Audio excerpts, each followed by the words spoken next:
நம்ம குழம்பு ஒன்று பார்க்கலாம்.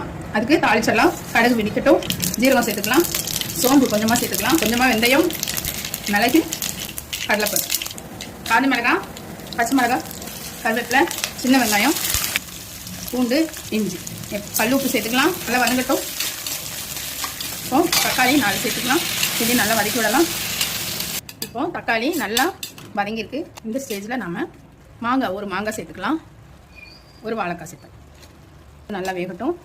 இது வெந்த உடனே பார்க்கலாம். இப்போ நம்ம மாங்காயும் வாழைக்காய் நல்லா வெந்திருக்கு. இந்த ஸ்டேஜில் மிளகாத்தூள் போடலாம். தேவையான அளவுக்கு குழம்பு மிளகாத்தூள் சேர்த்துக்கோங்க. சேர்த்துட்டு நல்லா கிளறி விட்டுலாம். இப்போ நல்லா கிளறி விட்டாச்சு. கொஞ்சமாக தண்ணி சேர்த்துக்கலாம். நல்லா மிக்ஸ் பண்ணி விட்டுலாம். கொதிக்கிறதுக்கு முந்தி நம்ம என்ன சேர்க்கணும் அப்படின்னா, ஒரு 10 பீஸ் மாம்பழம், பழுத்த மாம்பழம் நீங்கள் நறுக்கி வச்சு அதை சேர்த்துடுங்க. ஒரு காரத்தோட லேசான இனிப்பு சேர்த்து ரொம்ப சுவையாக இருக்கும் இந்த குழம்பு. இது நல்லா கொதிக்கட்டும். ரொம்ப சூப்பராக இருக்கும். இதே மெத்தடில் இதே மாதிரி செஞ்சு